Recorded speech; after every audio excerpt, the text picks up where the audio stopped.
بەناوی خوای گەورە سڵاوتان لێبێت بەڕێزان لە بەرنامە ئەمڕۆ باز لە پرسی موچە هەروە پرسی پێکێنانی حکوومەتی نوێی عێراق دەکەین. دیارە ئەمڕۆ دیدارێک لە شاری دۆک بەڕێوەچوو ژمارێک لە بەرپرسانی باڵای هەرێم و عێراقدا تێدا بەشدار بوون تێڕوانی خۆیان سپارد بە کێشەکانی هەرێم و بەغداد هەروە پرسی پێکێنانی حکوومەتی نوێی عێراق دەربڕی و لە دیدارەکەدا سوودانیش بەشدار بوو. دوای کۆبوونەوەشی لەگەڵ مەسرور بارزانی باسی لەوە کردبوو کە بە پێی ڕێکەوتن بە پێی ڕێکەوتنەکان موچەکانی ئەم ساڵ دەنێرن، بەڵام وردەکاریەکەی باز نەکرد بوو ئایا چەند موچە دەنێرن. ئێمە سەرەوە دەکەین چەند موچە دەنێرن. هەروە شەوی ڕابردوو چوارچێوەی هەماهەنگی کوتلێکی گەورەیان پێکێنا ئایا لەمە دوهنگاوەکانی پێکێنانی حکوومەت کاراتر دەکرێن و ئەمڕۆ بەرپرسانی هەرێم باسییان لە کارنامەی حکوومەتی داهاتوو عێراق کرد لە کاتێکدا ئەو خاڵانەی کە هیان بوو پێشتر لە کارنامەکەی سوودانیشە بوون بۆ جێبەجێ نەکراون. هەروە ناکۆکینێوان لایەنە کوردەکان و کاریگەریەکان لەسەر پێکێنانی حکوومەت. ئەم پرسانە لەگەڵ بەڕێز پرۆفیسۆر دکتۆر فازڵ نەبی بریکاری پێشووتری وەزارەتی دارایی عێراق قسەی دەکەین کە بەڕێزیان لە هەولێرەوە لەگەڵمانە. کاکتۆر بەخێربێن، سوپاسی ئامادەبوون دەکەین. ئەگە سەرەتا لە پرسی موچەوە دەست پێ بکەین. ئەمڕۆ سوودانی لێرە بوو و دوای کۆبوونەوەی لەگەڵ مەسرور بارزانیش بە پێی ڕاگەنداوی حکوومەت بێت باسی لەوە کردووە بە پێی ئەو ڕێکەوتنێک کە کردویانە موچە دەنێرن. دیارە تا کۆتایی ئەم ساڵ چەند موچە دەنێردێت؟ سپاس کاکە حەکیم، ڕێز و سڵاوم لۆ جەنابەت و لۆ بینەرانی خۆشەویست. زۆر بەخێر. بەحەقەت ئەمن ماوەی پێش ئێستا باسی ئەو موچانەم کرد، ئەو کات 5 موچە بوو چونکە پێشمانجی دەبوو کە باسمان لەو مۆزوعانە کرد و داوامان کرد کە دوو موچە لە خەتەرە، بەڵام موچەکانی تر هەمووی دێت. ئەو موچەکانی تر بە ژێرەی تەبعاً قسەکانی بەڕێز سەرۆکوەزیرانی عێراق ئەو کات کە لەگەڵ بەرپرسانی هەرێم کردبوو، ینی بەرپرسانی کورد لە بەغدا، قسەکەی زۆر وازەح بوو کە ئەو تەنها ئەو موچانە دەنێرێت کە لەگەڵ موچەکانی خۆیان ینی موچە شلۆمە دەنێریت. واتە مانجی دە کە ناردی، ئێستاش مانجی 11 وعدەکەی ئەوەیە کە لە هەفتەی داهاتوو لەگەڵ موچەی مانجی 11 خۆیان سەرفی دەکەن، مانجی 12 دیسان لەگەڵ موچەی خۆیان موچەیەکی لە هەرێمی کوردستان سەرف دەکەن. کەواتە ئێمە ئێستا دوو موچەمان حەقیقەتەن لە خەتەرە. ئەمە ئەو کات داوامان کرد زۆر کە بەرپرسانی هەرێم چ لەلایەنی سیاسی چ لەلایەنی ئیداریەوە وەکو حکوومەت ئەو برادرانی کە لە بەغدانە هەموو لایەک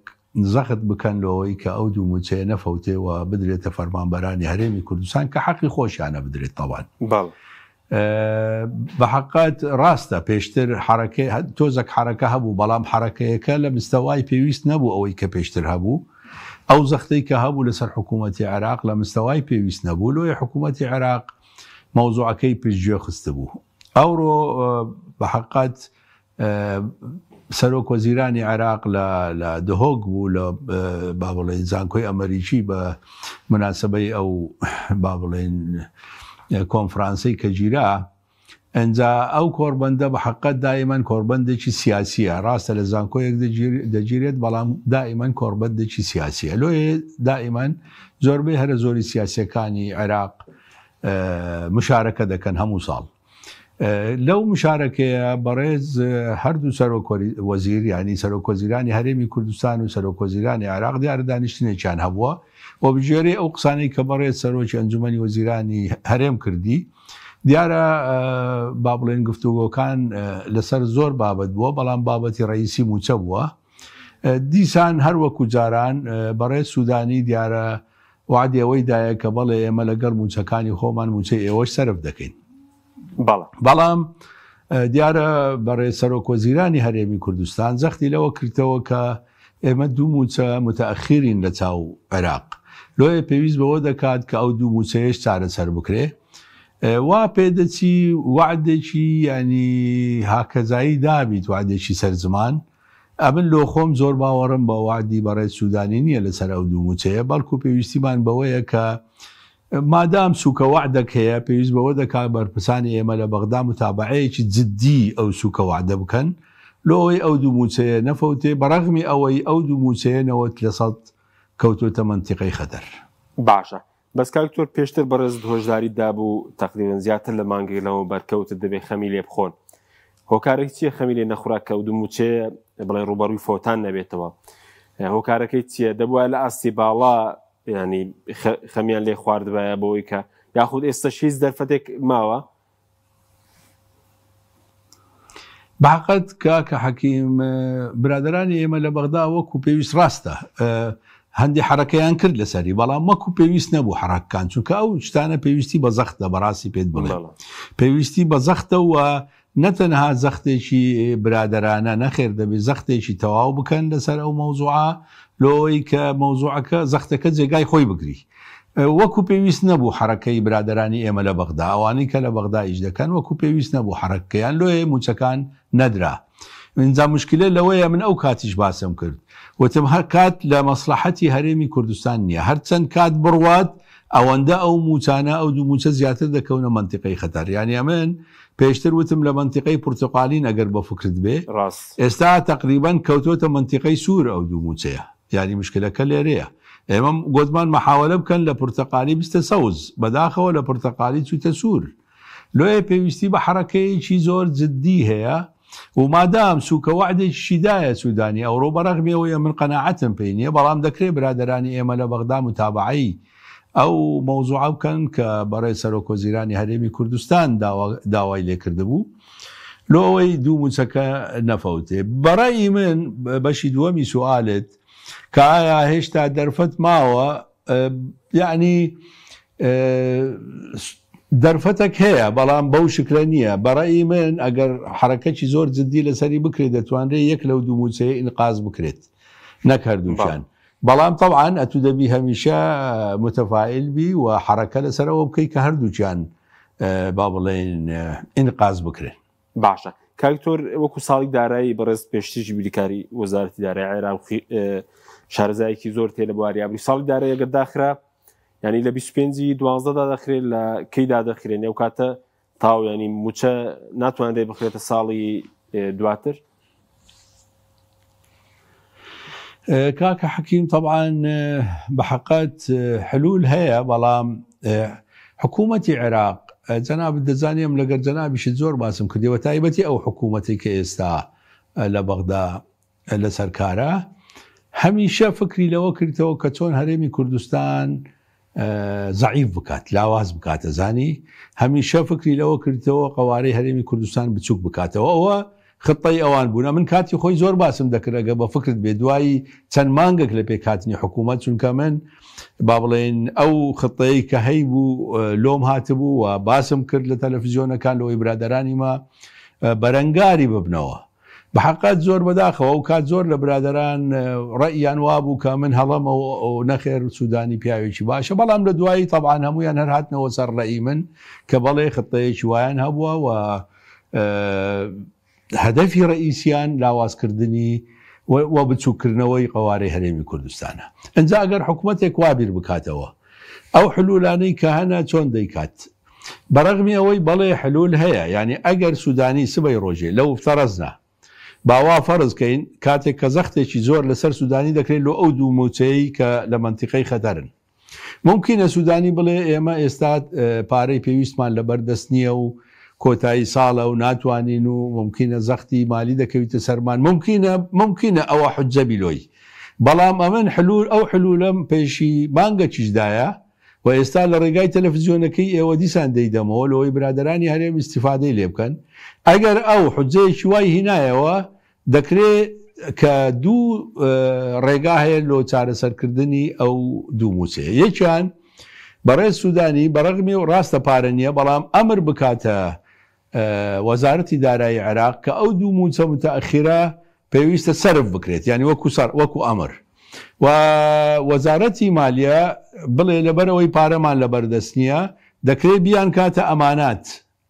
ئەگەر بیکاتە ئەمانات دەکرێت لە ساڵی 26 سەرفی بکە، ینی حتا ئەگە ساڵی مالی لە 25/12 کە کۆتایی دێت بەڕەغمی ئەوەی ڕئیسی وزارات تا سیویەکی 12 ئەو مەجالەی هەیە کە سەرفی بکات، بەڵام لەو افتەرەز ناسەرم نەکرات لەبەر ئەو سەبەبە دەکرێت بکرێتە ئەمانات کە ئەگەر کرایە ئەمانات دەکرێت لە ساڵی 26 لە هەر یەک لەو مانگەکانی ساڵی 26 سەرف بکرێت. ئەوە یەکیان. دووەمیان بەحەقەت دیارە ڕئیس وزەرای عێراق ئەوڕۆ لە زمنی قسەکانی وای وتبووی ینی دەکرێت لە ساڵی 26 تعویزیان بکەینەوە طبعا خۆشی زۆر باش دەزانی کە نابیتەوە سەرۆک وەزیران وعدێکی وایدایە بەڵام بەڵێ ئەوەش دەکرێت لە ئێستاوە ڕێککەوتنە کەبی لەگەڵ حکوومەتی لوێ کە تشکیل دەکرێت لە بەغدا کە لە بودجەی ساڵی لە یاسای بودجە طبعاً ساڵی 2026 فقرەیەکی زیاد بکرێت مادەیەک زیاد بکرێت وەلەو مادەیە بنووسێت ئیزافەی مەبلەغی 2 تریلیۆن دینار لۆسەر بودجەی هەرێمی کوردستان ساڵی 2026 بۆ سەرفکردنی موچەکانی مانجی 11 و 12 ساڵی 2025 بزانە ئەگەر مادەیەکی قانونی بەو شکلە هەبی بەڵێ دەکرێت لە ساڵی 26 سەرف بکرێت کەواتە دوو ڕێگامان هەیە هەردوو ڕێگا هەر کامە ڕێگا بگرنە بەر هەردووچی هەر باشە خراپ نییە بەڵام بە شەرتێک ئەوە دەبێت حکوومەتی عێراق هاوکاربی لەگەمان لۆ جێبەجێکردنی ئەو یەک لەو دوو ڕێگایە بەڵێ ئەی سەبارەت بە لێدوانەکەی تێفسامی کە ئەمڕۆوتی دەبێت هەرێم زانێرەکانی بنێرێ تەرازوی پێداچوونەوە داهاتی نانەوتی اینجا بەردەوامی داهاتی نەوتیش بۆی کە ئێمە هەفتەی داهات و موچە بنێرین بۆچی درەنگ بە بۆچوونی بەڕێزە تەرازوی پێداچوونەوە قورسە ئێستا ئەمڕۆ دوای لێدوانەکەی تێفسامی وەزارەتی دارایی هەرێم ڕاگەنراوێکی بڵاو کردەوەتی تەرازوی پێداچوونەوە ڕاوانەی بەغدا کراوە و سبەی 120 میلیارەکە ڕادەست دەکرێت ئەوانە پێشتر بکرێن باشترین لەگەڵ ئەو هەوڵی کە بەڕێزی دەڵی دەبواە پێشتر پەلەی لێکرابە فشاری سیاسیە بواە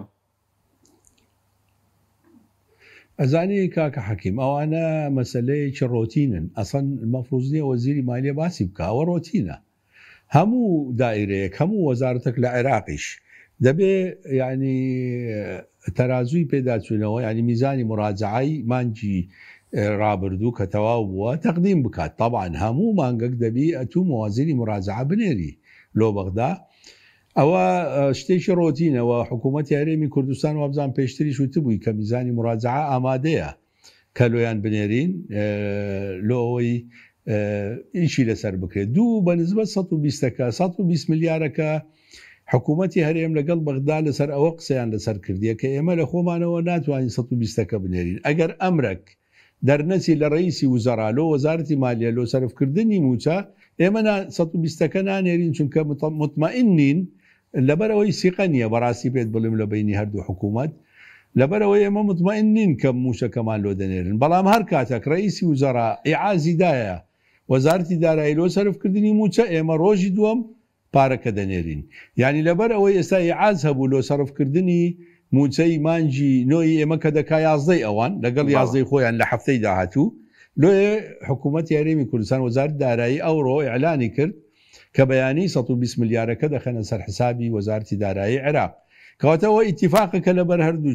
لە بینی هەردووچیان دەبێ ئەمرەکەبی بە سەرفکردنی موچە لە بەغدا ئینجا هەرێم 120 دەنێریت وەکو ئەوەی ئەوڕۆ ئیزافەتەن لەسەر ئەوە جەناب دەزانی وابزانم لە مانجی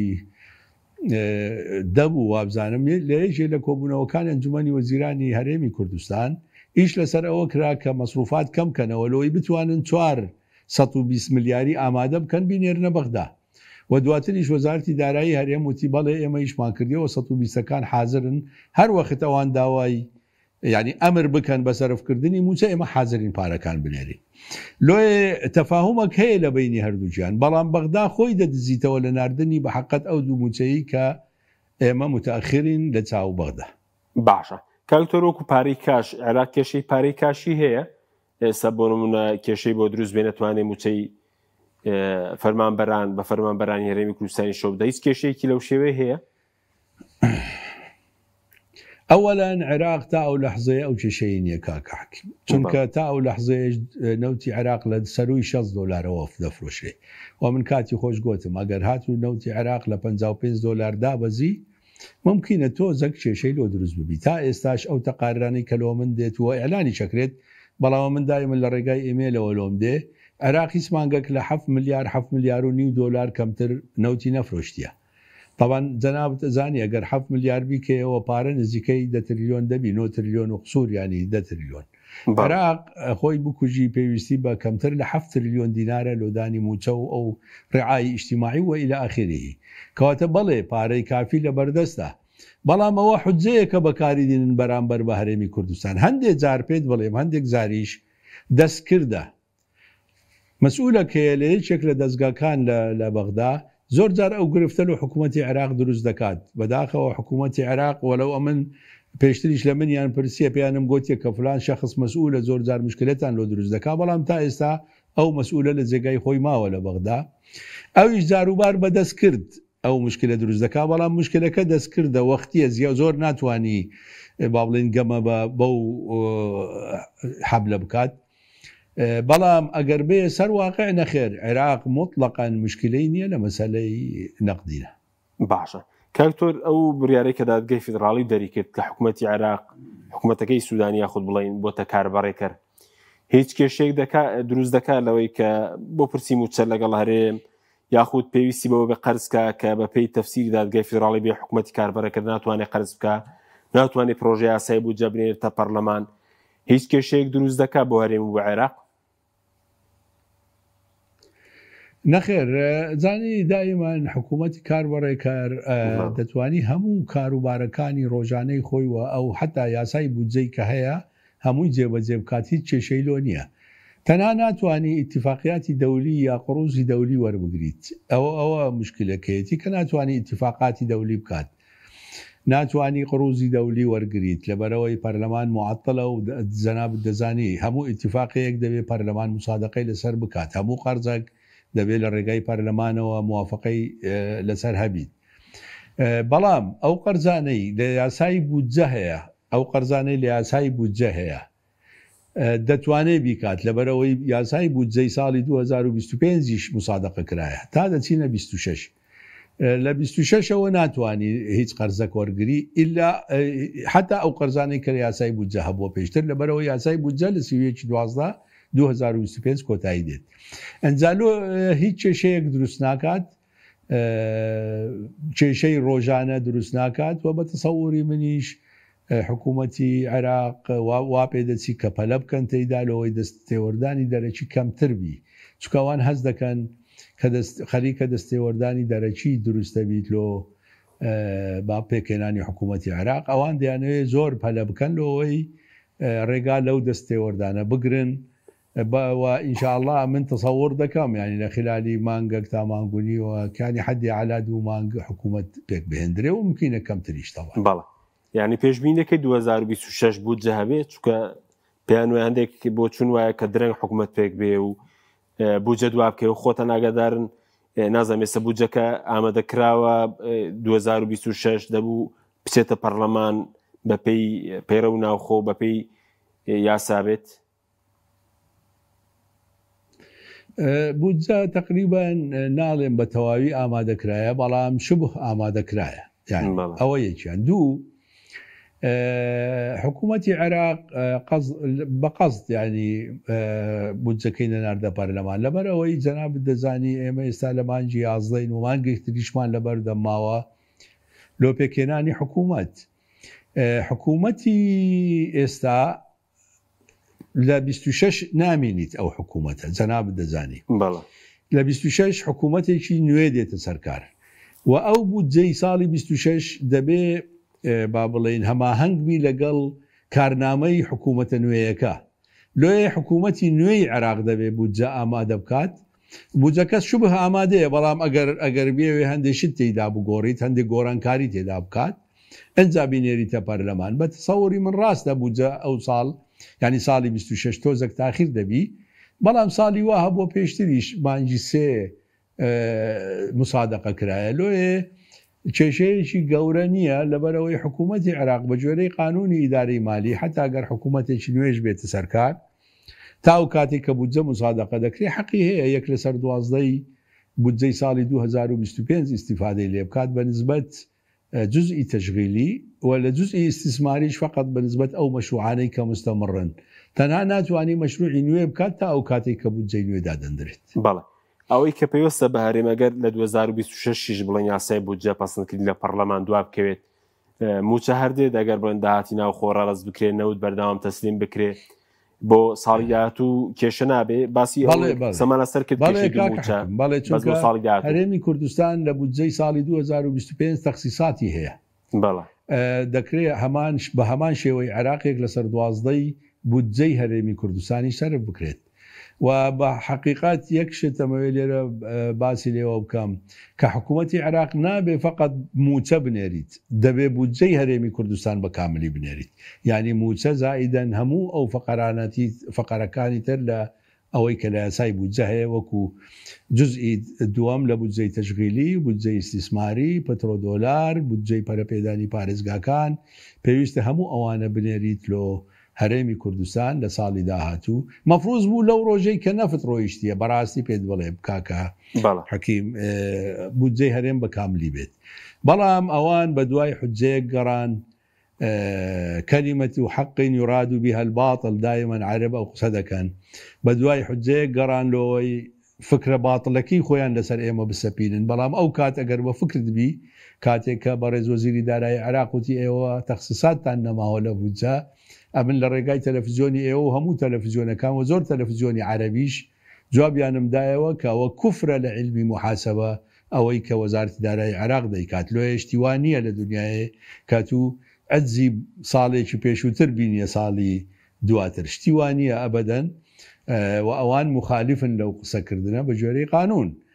لۆیە هیچ کێشەیەک نییە کاکە حەکیم ئینشاءالله تا ئەو کاتێک کە حکوومەتی نوێ دادەمەزرێت. باشە کاکتۆر باوسی سەر لایەنە سیاسەکەی بەڕێز بە حکومەوەی کە پەیوەندێکی سیاسی شتێ و ماوەیەکی زۆر لە بەغدا بووی متابعی سیاسی شتێ وە زۆکو پێکهێنانی حکوومەت بەڕێز وتت زوو تەشکیل لەبێت چونکە حکوومەتەکەی سوودانی ساڵێک و مانگێکی پێچوو تا پێکات بۆ چون دوایە لە ماوەی دوو مانگێک ئەم حکوومەتە پێک بێت؟ بەڵێ بە تەسەووری من ئەزانی هەردوێنێ وابزانام دوێنێ بوو ئیتاری تەنسیقی دانیشتن لۆی کە ئیش لەسەر ئەوە بکەن بە زووترین کات حکوومەت تشکیل بکەن ئەوە بژۆرێ ئەو معلوماتی کە هەیە دوو لوجنیان پێکی نابوو لوجنەیەک لەوەی کارنامەی حکوومەت ئامادە بکات حکوومەتی نوێ و لوجنەیەک لەوەی کە یعنی خطوتی عریزە لە کارنامەی نوێ ئامادە بکات و لیژنەیەک لەوەی کە سەرۆکۆزیرانی نوێ با بڵێن سەرۆکۆزیرانێکی نوێ دەستنیشان بکەن. طبعا چانسی بەڕێز سوودانی زۆر کەمە، من لە یەک لە مقابلەکانم وتم 1% تەنها لەو ئەوەی کە ئەگەر معجزەیەک ببی 1% دەوی بەجێ بێرین نەوەک معجزەیەک ڕوو بدات وەرەو زمانی معجزە نەمایە بەڵام ئەوە دنیاە. لۆیە چانسی سوودانی لە دووبارەبوونەوەی وەکو سەرۆکۆزیران زۆر کەمە و ئەوان مڕەشەحی تریان هەیە یەک لەو مڕەشەحانە مڕەشەحێکی مەقبولە لە هەموو لایەک کە ئێستا ئەوانیش ئیشی لەسەر دەکەن و بە تەسەووری منیش ممکنە ئەو مڕەشەحە ببێتە سەرۆکۆزیرانی داهاتووی عێراق، بەڵام لەگەڵ ئەوەش جەنابەت دەزانیەوە عێراقە هەموو شتێک لێدا ڕوو دەدات شت لە لەحەزاتی ئەخیر دەگۆڕێت، بەڵام قەراری ئیتاری تەنسیقی کە کوتلەی ئەکبەرە ئەوڕۆ لە پەرلەمانی عێراق ینی وەلەو پەرلەماندان نیشتێ بەڵام ئەوان کوتلەی ئەکبەرن جەنابەت دەزانی ینی بە تقریباً بە ئەو کورسیانەی کە هەیەە لە حدودی 165 کورسیەوە بزانم ئەگەر ئەوانی سوودانی لەسەری ئەگەر ئەوانی سوودانی دەریبینینەوەن لە حدودی 120 کورسی لا ئێستا ئەوان مصرن لەسەر ئەوەی دەبێت بە زووترین کات سەرۆکۆزیرانێک دەستنیشان بکرێەوە حکوومەتی نوێ پێک بێت. باشە کاکتۆر بۆ چون دوایە سوودانی چانسی نییە ببێتەوە بۆ سەرۆکۆزیران لە کاتێکە ڕاستە بڵین دەنگی یەکەمی هێناوە 46 کورسی هێناوە بەڵام پێویستی بە 165 کورسیە بۆ پێکهێنانی حکوومەت بۆ پێ دوایە چانسی نییە ببێتەوە بە سەرۆکۆزیران؟ بەحقیقت دەزانی ئیتاری تەنسیقی طبعا بە جۆرەی معلوماتی منەوە معلوماتە نەک با بڵێ تەحلیل بە جۆرەی معلوماتی من سەرکردەکانی ئیتاری تەنسیقی گەیشتینە ئەو قەنەعەتەی کە بەڕێز سوودانی لەگەڵیان ڕاست نەبووە، ینی وفقەن لۆ شروعی وان ئیشی نەکردیە چونکە ئەوان شەرتێکیان هەبوو کاتی خۆی جەنابەت دەزانی خۆ بەڕێز سوودانی هیچ کورسێکی وای نەبووە هەتا ببیتە سەرۆکۆزیران، ئیتاری تەنسیقی سوودانی کردوتە سەرۆکۆزیران. ئەو کات دیارە اتفاقەکە بووە و ئیتفاقەکیان کردیە پێشتریش لەگەر زۆربەی ئەوانی کە تەرشیحی دەکەن ئەگەر هاتوو با بڵێن ڕئیس حزب دەبی کابرا ینی لە یەکێک لە حزبەکان بی. جەنابەت دەزانی بەڕێز سوودانی لە حزبی داوەیە ئەنجالۆیە ئەو کات کە دیارە پێیان گوتیێنە کە هەر کەسێک کە گەر ئێمە کردمانە سەرۆکۆزیران نابێت لە ئینتیخاباتی پاشتر کوتلەی هەبیت زانی و بەفکردێ لە ئەنجومەنی محافەزات سوودانی کوتلەی دروست نەکرد ئەگەر بەفکرت بێ ئەنجومەنی هەڵبژاردننی ئەنجومەنی محافەزاتی عێراق ئێستا نەخێر ئەو کوتلەی دروست کرد ینی لەو عەباءە دەرچوو کە لۆیداندرابوو لەو ختەیە دەرچوو کە لۆیداندرابوو شەرتە ئەنجالۆیە ئەوان زۆر عاجزن و بە تایبەتی هەندێکیان کە زۆر دەستیان دەڕوات لە مەسەلەی پێکهێنانی حکوومەت خۆیان قەراریان هەیە کە نابێ دووبارە ئەو برادەرە بکرێتەوە سەرۆکۆزیران ئێستا قەراری ئیتاری تەنسیقی ئەوەیە بەڵام ئایا قەرارەکە ئەگۆڕێت بە تەسەووری من نەخێر زۆر بە زەحمەتە کە ئەو قەرارە بگۆڕێت شەرت چونکە کاکە وەختی خۆی لە پەرلەمانی عێراق جەنابەت بەفکردێ ئەیاد عەلاوی کوتلەی ئەکبەر بوو ئەگەر بەفکرت بێ دوایی لە محکمەی ئیتیحاد داوای ئیستیفساریان کرد شیعەکان محکمەی ئیتیحادی بەڕاستی شتێکی نوێی هینا وجود ئەویش ئەوەیە ئەگەر هەر تەحالوفێکی ئەکبەر لەزم لە کاتی دانیشتنی پەرلەمان دروست بکرێت نەک لە کاتی ئینتیخابات تەماشای نەک لە کاتی هەڵبژاردن نەخێر دوای هەڵبژاردن لە هەر کوتلەیەکی ئەکبەر دروست بکرێت ئەو دەبیتە کوتلەی ئەکبەر بەڕێز سوودانی 45 یا 46 کورسی هەیە ئیتاری تەنسیقی 120 کورسیان هەیە کە بە یەکەوەنە ئیتاری تەنسیقی ئێستا یەک کوتلەیە بەبێی ئەگەر سوودانیش نستە ناویان لۆیە ئێستا ئەوان کوتلەی ئەکبەرن واتە ئەوان سەرۆکۆزیران دەستنیشان دەکەن و لەبەر ئەو سەبەبانەی کە باسم کرد بە حەقەت ئەوان زۆر عاجزن و حتا نەک عاجزن بەڵکو شکایەتیشیان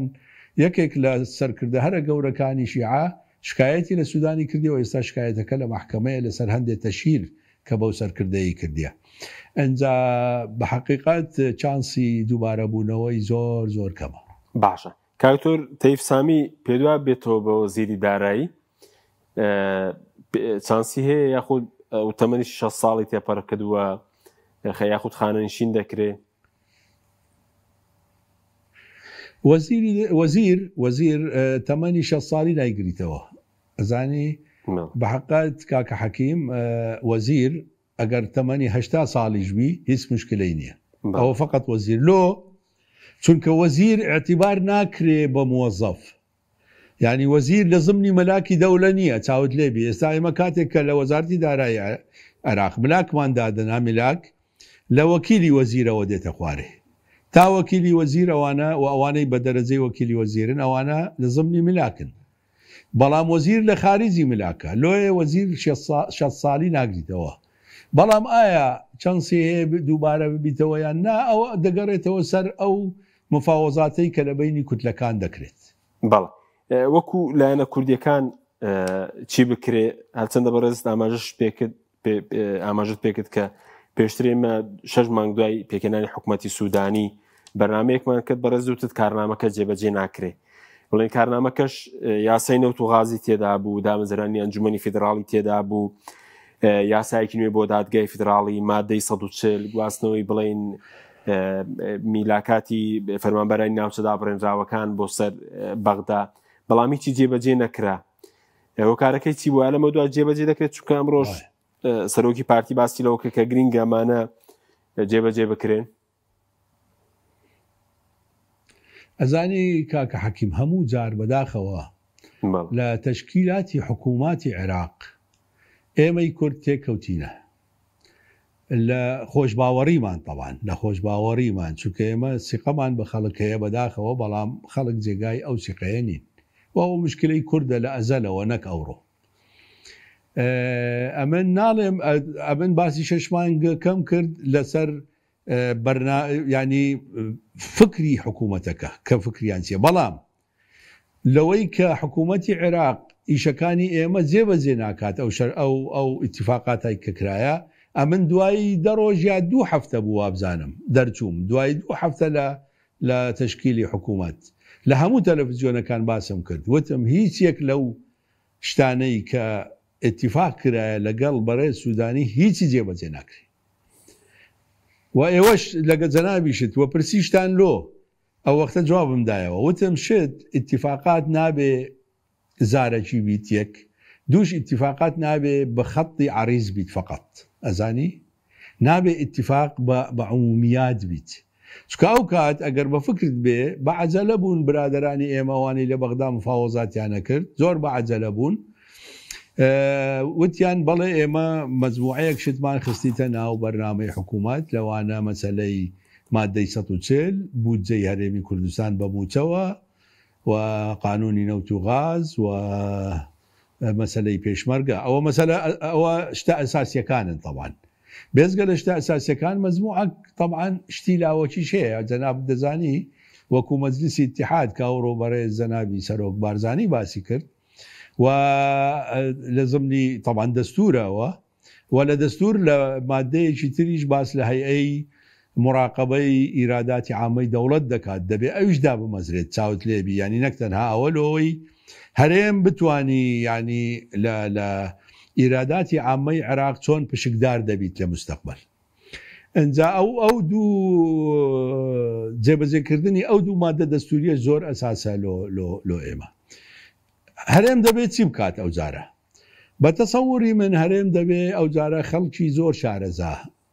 بنێریتە بەغدا و مفاوەزات ئەوە خاڵی یەکەم خاڵی دووەم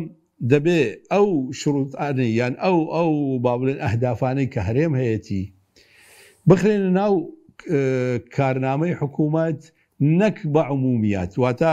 اتفاقیەک بکرێ خارجی کارنامەی حکوومەت و اتفاقەکە نووسراو بیت و لە هەر خاڵک تەفاسیلی تێدا بیت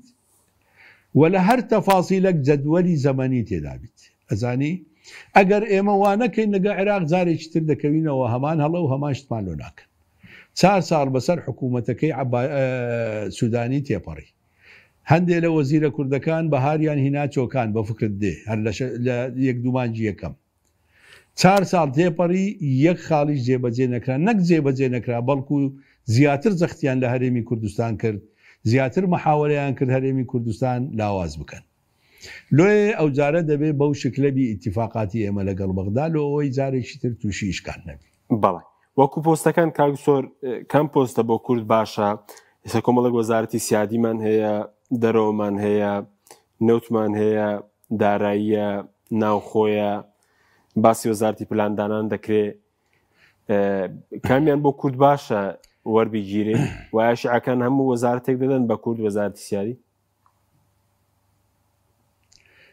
کاکە حەکیم کورد حەقی خۆیەتی کە وەزارەتێکی سیادی وەرگریت ئەوە هیچ مەجال تێدا نییە بە حەقیقەت من کاتی خۆش زۆر باسم ئەو مۆزوعام کردیە ئەوەی بەکەلک کوردێت یەکەم شت وەزارەتی نەفتە لە سیادیەکان بەڵام شیعە نایدات مشکلەکە لێرەیە ینی برا شیعەکانمان حاضر نینە کە وەزارەتی نەفت بدەنە کەس وئیلا یەکەم شت وەزارەتی نەفتە چونکە لە ڕێگای وەزارەتی نەفت ئێمە دەتوانین زۆر شت بکەین واگەر نەمانتوانی وەزارەتی نەوت بەدەستبینین دووەم خیاری ئێمە پێویستە وەزارەتی دارایی بیت چکەمە ئەگەر خەڵکی بە قووەت و دڵسۆزمان هەبوایە ئێستا لە وەزارەتی دارایی زۆر لەو کێشانە چارەسەر دەبوون کە ئێستا بوونەتە کێشە دەزانی لۆیە پێویستیمان بەوەیە کە بە حەقیقەت وەزارەتی دارایی وەرگرین لەوەی بتوانین کێشەکانی خۆمان بە تایبەتی لە بودجە چارەسەر بکەین چونکە سیر کە کاک حەکیم ئەمە باسی چەند مشکلەمان کرد باسی 4 مشکلی ڕئیسیمان سێ لەو مشکلانە دەکرێت لە ڕێگای بودجەوە چارەسەر بکرێت ینی مادەی 140 دەکرێت بودجە ڕێخۆشکەربی لۆ چارەسەرکردنی واتە پارەی تایبەتی لۆدا بندرێت و ئیشی لەسەر بکرێت تەخسیساتی تەواو مەسەلەی موچە و بودجەی هەرێمی کوردستان دەکرێت چارەسەر بکرێت و ڕێگا هەیە ڕێگای قانونی و ڕێگای علمی وسوسی علمی تێدایە دەتوانی چارەسەری بکەی و قەناعەتیش بە هەموو لایەک بکەی کەەوە ڕێگا علمیەکەیە مەسەلەی پێشمەرگەشت تا حەدێکی زۆر دەکرێت هەر لەوێ تەخسیسات لۆ چەک و لۆ ئەو شتانەدا بدرێت و چارەسەر بکرێت تەنها دەبینیتەوە مەسەلەی قانونی نەفت و غازەوە ئیتر دەبێ بە شێوەیەکی تر ئیشی لەسەر بکرێت لۆیە ئەو وەزارەتە مهمە لۆ هەرێمی کوردستان و بە حەقات زۆر پێویستە کە پێداگری لەسەر بکرێت ئەو جارە و محاولە بکرێت کە ئەو وەزارەتە وەربگیرێت لەوەی بتوانین فعلەن ڕێگای ئەو وەزارەتەوە زۆربەی هەر زۆری کێشەکانمان چارەسەر بکەین بەڵێ وەکو پۆستەکانی دیکە کاکتۆر بڵێن جارەکەی ڕابردوو پارتیوێکی دی هەرێکیان بەجیا پۆستیان وەرگرت وەزیرەکان وەکو پێویست پێ دوای نایەتوانین ڕۆڵی خۆیان ببینێ ئێمە 4 وەزیرمان هەیە تا ئێستاش بڵێن لە کابینەکەی سوودانی کە کاربەڕێک هەرە بەردەوامن. ئەزانی کاکە حەکیمێمە دەبێ حقەتێکی تریش بزانێت. حقەتەکەش ئەوەیە کە کورد ڕۆژ بە ڕۆژ لە بەغدا زەعیف بووە. ئێمە جەبهەی یەکەممان بەغدایە واوە تەواان زۆربەی بەرپرسە باڵاکانی هەرێمی کوردستانش ئەو قسەیە دەکەن. جەبهەی یەکەمی ئێمە ئەوڕۆ بەغدایە کەواتە ئێمە دەبێت لە بەغدا خۆمان بەهێز بکەین. بەداخەوە یعنی ئەگەر تەماشای کێرڤی هێزی کورد بکەی لە بەغدا دەبینی کێربەکە لە دابەزینە تا ئێستاش و هەروە دادەبەزی یانی ئێستا لە وەزعشی زۆر خراپە بالعکس. لۆێ ممکنە تەنسیق نەبووە لە بینی وەزیرە کوردەکان وەنیان توانی بی بەو شکلەی کە پێویستە دەوری خۆیان ببینن. پێویست بەوە دەکات بەڕاستی ئەوجارە ئەمن بەڕاستی پێت بڵێم ینی مقتەرەحی من ئەوەیە بێزگەلەوەی کە ئەتو دەبێ تەنسیقەکی باش لە بەغدا دروستکەی لە بینی هەموو کوردەکان ینی هەموو کورد بە یەک ئێتیجاه ئیش بکات چ لە پەرلەمان چ لە حکوومەت ئیزافەتەن لەسەر ئەوە بەڕاستی هەردوو حزب ئەمن مقتەرەحەمەوەیە هەردوو حزب مەکتەبێکی سیاسی مسەغەر لە بەغدا دابنێن نەک لەو خەڵکانی کە وەزیرن وەزیر بی ئەو مەسئول بی نەخێر خەڵکێکی متەفەرغ لەو مەکتەبە سیاسیانە بیت لۆی بتوانن تەنسیق بکەن و چۆن تەنسیق لەگەڵ حکوومەت بکەن لە ڕێگای با بڵێن ئەندامانی خۆیان و چۆن دەتوان تەنسیق لە پەرلەمان بکەن لە ڕێگای ئەندامانی خۆیان. ئەوە زۆر زۆر ضروریە. من لە 4 ساڵی پێشتریش بەڕاستی ئەو مقتەرەحەم هەبوو ئومێدەوارم کە ئەو مقتەرەحەی من بە نەزەری ئەتیبار وەربگیرێت لۆی کورد بەهێز بگەڕێتەوە بەغدا بەهێزتر بی لەوەی کە ئێستا هەیە. باشە کاکتۆر باسی کاندیدی سەرۆکوەزیران کە دوتە ئێستا دیاری کراوە و لایەنەکان پێی رازین کێ و کاندیدی سەرۆکوەزیران؟ ببوورە من بەڕاستی ئەو ناوە ئەو ڕۆژ هەر لێیان پرسییم گوتم نامن لۆ خۆم احتیفازم پێی کردیە. برادێکە زۆربەی سیاسەکان دەیناسن بەڵام ممکنە لە وەسەتی عام زۆر معروف نەبی بەڵام ئیتر عێراقە و ئەتو ناکرێت لە ئێستا وەزارێ ناو بدەیلەوەی کە بڕی ینی فلانە و فلان دەبی و فلان نابی دەبێت لی گەڕین لۆ ئیتاری تەنسیقی بەڵام زۆربەی ئیتاری تەنسیقی بە جۆری معلوماتی من کۆکن لەسەر ئەو پیاوە. لەو ماوەیە زۆر داهاتە هەرێم بۆ مەسەلەی ئەمنی بەڵێ ئەو کەسەی باسی دەکەی بۆ پرسی ئەمنی زۆر داهاتە هەرێم؟ نانە ئەو نییە ئەو نییە ئەی خۆ ئەساد عیدانی ئەوانەش نییە بڵێن یا ئەزانی بەڕاستی پێت بڕێم ئەوڕۆ عێراق وەزعەکەی وایە دەبێ یەکێک بێ ینی بەڕاستی پێت بڵێم هەم ئەمریکا هەم ئێران لێ رازی بن هەردوو لا دەبێت یەکێک بی بە پرسی هەردووچان بیانی هەردوو لا لێ رازی بن ئەوەیە مەسەلەکە. سەرۆکوەزیرانیش نەبووە بڵێن ئەوەی کە چانسی هەیە کاکتۆر؟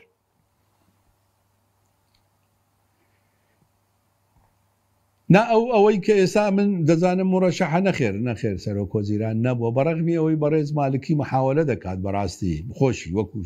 ئەوە هی ئیتاری تەنسیقیە بەعام بەڵام نابێ ئەوەشمان لەبیر بچی کە بەڕێز مالکی خۆی ئێستا تموحی هەیە ئەو پۆستە وەرگریتەوە جارێکی تر ئەوە لە قسەکانی و لە هەموو گفتوگۆیەکانی دیارە کە حەز دەکات جارێکی تر ئەو پۆستە وەرگریتەوە و بەڕاستی پێشت بڵێم ئەویش مڕەشەحێکی بەهێزە ینی بەڕێز مالکی مڕەشەحێکی بەهێزە تا حدێک ممکنە ئەویش چانسێ هەبی بەڵام ئەوە ئیشی ئێمە نیە ئیشی ئیتاری تەنسیقیە خۆیان چونکە ئەو جیهەی دانانی دەستنیشانکردنی سەرۆکوەزیرانە دەبێت لی گەڕین دو ئەوە. بەڵێ پێمان ناڵێ وەکو دووە شت کاکتۆر ناوەکەی؟ داوای لێبوردنەکە جارێ هەڵیگرین سپاس دەکەین پرۆفیسۆر دکتۆر فازڵ نەبی ماندوومان کردی سپاسی ئەمەدەبوون دەکەین کە لە هەولێرەوە لەگەڵ ماڵی. سپاس بۆ بینەرانی بەڕێز سپاس بۆ هاوکارانم تا بەرنامێکی دیکە بەخواتان دەسپێنی خواتانەوە.